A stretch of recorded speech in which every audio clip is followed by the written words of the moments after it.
What's up, everybody? Welcome to Chill Out with Donald Francis right here on It's Life Podcast.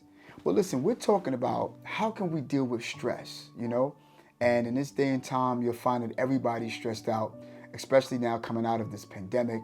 We've been into it for almost 2.5 years now, and people have been taking their mask off, putting their mask on, being vaccinated. People who didn't want to be vaccinated, all the stuff that's going on. People who could not work during the time that they were requiring for you to be vaccinated. Now they're taking the mandate down. They're telling you don't have to wear masks anymore. You don't have to be vaccinated anymore. What does that now say to the people that had to lose their jobs or their positions, being that they took the mandate down? They're opening up restaurants again, and sharing with people that now you can come and sit down and dine with everybody. They're taking the mask mandate off, even of movie theaters, taking it off of restaurants, taking it off of, just different places and stuff like that. And, but there are people who are still without jobs, but there are people who still have their jobs, and just a whole bunch of the economy's going down, running out of chicken, running out of, food supplies, not allowing for the boats to sail through and all of the shipments to come in, and so much economy's going down. A lot of people, are trying to bring their businesses back. And so there were some people who even had businesses who were saying, listen, I don't even care about the vaccination card. Just give me your money.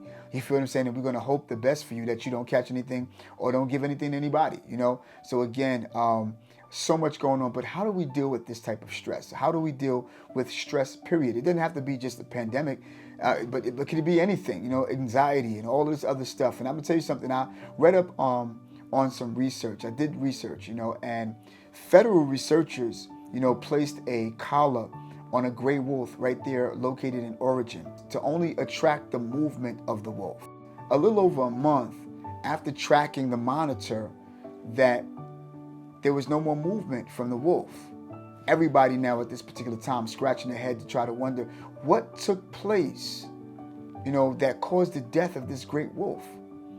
And they realized that there was no foul movement, there was no shooting, there was no poisoning or anything like that. And so you find that biologist, Mr. John Stevenson, he was stating that maybe the conclusion of the matter was because of the fact that something had happened to its paw that caused it not to go and run after the prey in order for it to eat. And maybe that could have been cause of death. Capture-related stress of the radio tracker could not be ruled the possible killer. However, capsule myopathy is a condition of animals in which overworked skeletal muscles can start to break down and now release a protein that, if in large amounts, can result to death. So in this context, stress is generally defined as a physical response to a stimulus, environmental or psychological, that an individual or animal perceives to be a threat. Anything that will be life-threatening in your life can cause stress. Oh my God, my house is about to be foreclosed. I don't have the money. Stress. Something happened in the department of my job, and for some reason my name came up when I had nothing to do with any of what they're talking about. I could lose my job. Stress. They're about to, repo my car. I don't know how I'm going to get the finances. Stress. She's about to leave, or he's about to leave. You're facing a divorce. You don't know what she's thinking. You don't know what he's thinking. Stress. My kid is in school, and I don't know if they're able to pass the region, and I don't have the time to really study with them and to encourage them because I'm overworked, and I'm a single mom. I'm a single dad. Stress. So many things can feel like it's life-threatening that would cause you to be stressed. So I was reading up on Michael Jordan, who led the Chicago Bulls to 6 straight championships in the 1990s. He rarely seemed intimidated under the pressure, and people were wondering, how did he do it? Because going up under pressure is stressful. You don't know exactly what the ball's going to do. You don't know if it's going to go in the hole. You don't know what your defenders are going to do. You don't know what's going to happen. But he rarely seemed intimidated. He rarely fell under the pressures of the game. He said that the key to his cool was preparation. He says, people don't believe me, or they didn't believe me when they asked me, and I told them that I prepare and I practice harder than I play. He says, so that when I'm on the court and tight spots come, and that defiant moment where it seems like that my team is going to sink under, I rely on my body and all that I trained it to do. He says, I train harder than the average ball player, so I exceed my own expectation. He says, in other words, my friends, it is all in what I prepare for that caused me to be less stressful. Jackie McCullum was somebody who could really attest to this, and they can confirm in the year 2019 that he had said, I practice harder than I actually play. That's where his confidence level was conceived. So he practiced in the game. He practiced harder for the game, and he could rely on his strengths that he obtained when he prepared. My point is, my friend, when we prepare for tough times, will cause us to be less stressful. I remember in the Bible, and I don't want to, I'm a believer, and I don't know what you face, but I remember in the Bible that there was a man by the name of Joseph who's been betrayed by his family. You know what I'm saying? He was sold to Ishmaelites. You know what I'm saying? He was, he was called to rule in this king's house.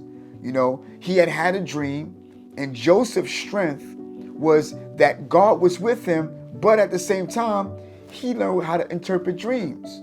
You see? So to make a long story short, short story shorter, the king himself, among all the other people who had dreams that he interpreted, the king himself had a dream. And they remembered Joseph while he was in jail and said, wait a minute, he might be able to interpret it. And he told the king not only what he dreamt, but he also told the king what it meant. There's going to be 7 years of plenty, but there's going to be 7 years of famine. Famine simply means that there's nothing else that's going to happen. All the shipments there's no ships coming in. There's no food, no grain, no anything on the trees. There's no money flowing, just famine, a desert land. We're not going to have anything. He says, but this is what you're going to do. The 7 years of plenty, don't spend anything, store up. And stir up all of your rice, stir up all of your grain, stir it all up and save everything. Save up the finances, save up the food, save up the water, save up everything. So that when the 7 years of famine come, when you don't have anything, not only will you eat, but you'll become less stressed.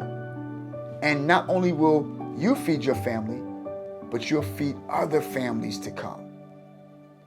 And that's the key.